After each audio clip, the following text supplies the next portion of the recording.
you for clicking on Nerds in the Hood's YouTube channel, and I really hope you enjoy the video.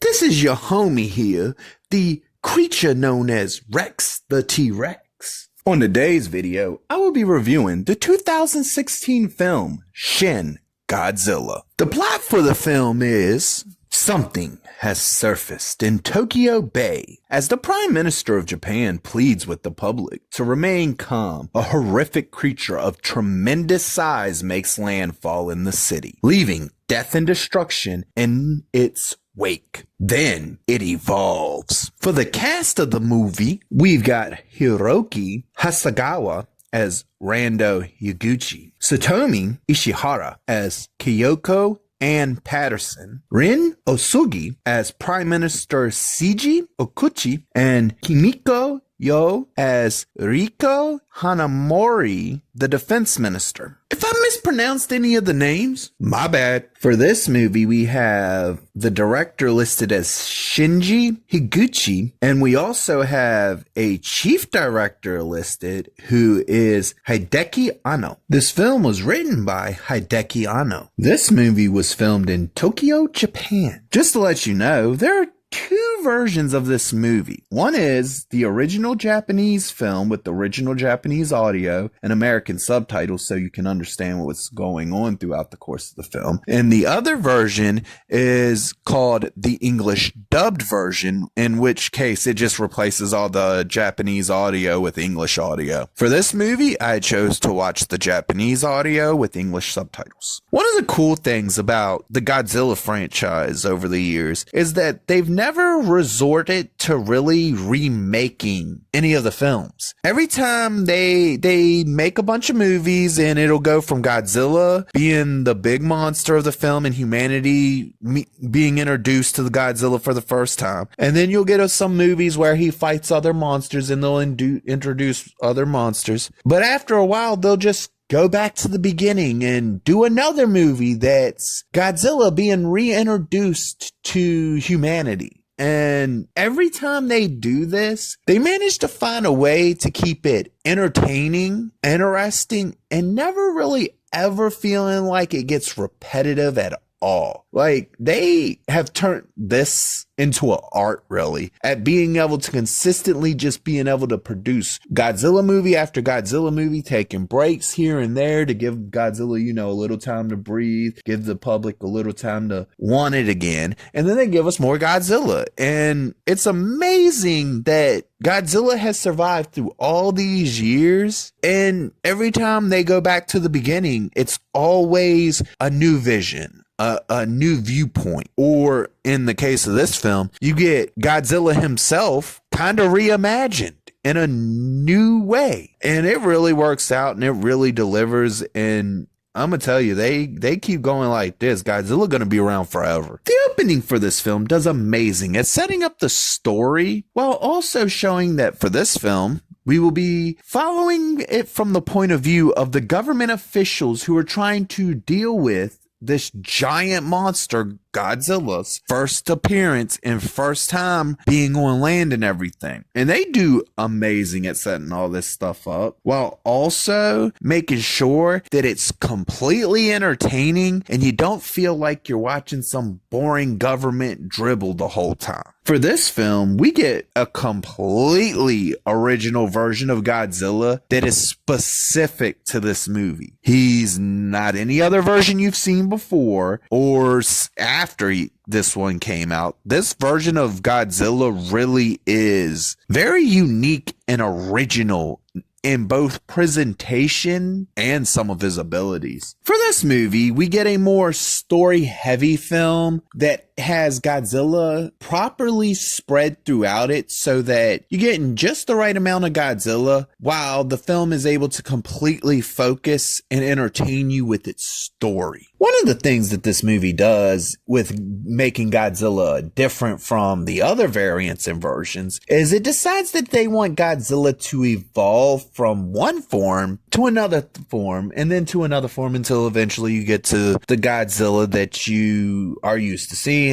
Don't worry, you don't see every form in between. You don't you just see a couple of the forms, but the first form in this movie, if they were going for ugly as sin with some weird googly eyes that kind of works for what they're selling this movie on and the story that they're trying to tell, I'm gonna tell you now, they nailed it. If that was their goal, they freaking nailed it. That first form is ugly as sin, kind of looks goofy, but somehow works with what they're selling the movie on and how they're trying to evolve Godzilla. And honestly, it even kind of makes sense outside of the googly eye thing. I'm not gonna lie. Those eyes, this version of Godzilla got some weird ass eyes until it hits its last form. And then it becomes questionable if they're still weird. The effects for this movie are not only well executed, but also there is some noticeable moments where they use CGI and you can tell it's CGI, but it's very brief to the point where it's not going to mess up the movie. It's not going to ruin the movie in any way, shape, or form. And the effects do what they're supposed to do. You're just going to be able to tell that they use CGI in that scene or in that moment specifically.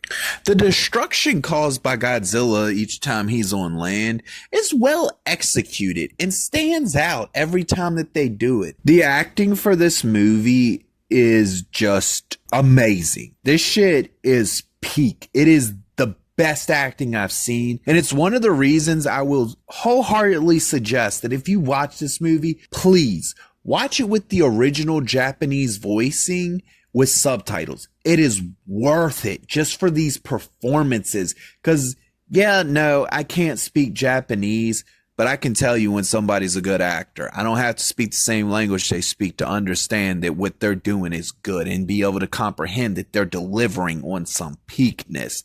And this movie does. It delivers some amazing acting from beginning to end. They nail it in every scene. This movie has a soundtrack that's so damn good that it manages to elevate the scenes that it's part of. It doesn't just add to them. No, it elevates them to a whole nother level of art. Once we finally get to Godzilla's main form, outside of being probably a really cool looking version of the character, we also get some new things that he's able to do and abilities that he has, and they definitely come up with a very unique use and way he uses his atomic breath. That is a mind-blowing work of art. When they execute this in this film, it is, Japan just knows how to do this thing with Godzilla's atomic breath that makes it stand out in every sense, to the fact that our Godzilla, American Godzilla, does some cool shit with his atomic breath, but Japanese Godzilla's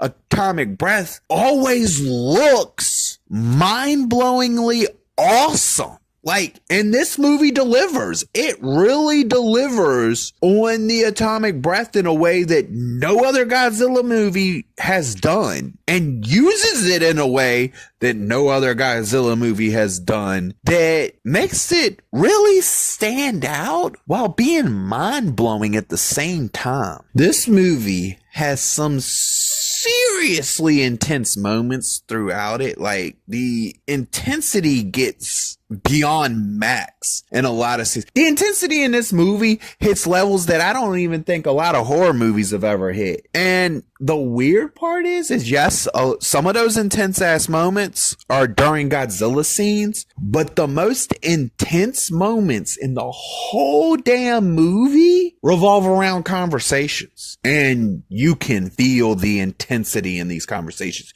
You understand how important it is that they're having this conversation, and that if they make one wrong decision, it could have like catastrophic repercussions behind it. And they managed to do this and deliver on this in every single scene of the film from beginning to end. The story for this movie truly is a work of art in itself. Like, they have perfect dialogue for this film, with the script just delivering perfectly in every scene, in the way it's brought together and its final execution. When you get to finally sit down and watch it, it hits perfectly on so many levels. I wish we could get more movies on this level. I'm gonna tell you the truth on that. If we got every movie like this, movies would go back to actually being more mind-blowing in a sense of wonder and awness than just blowing your mind with, look at how pretty the effects are now. And that's the thing about this movie. This movie is a work of art that is pure entertainment from beginning to end, and it's beautiful. This movie doesn't have amazing moments. No.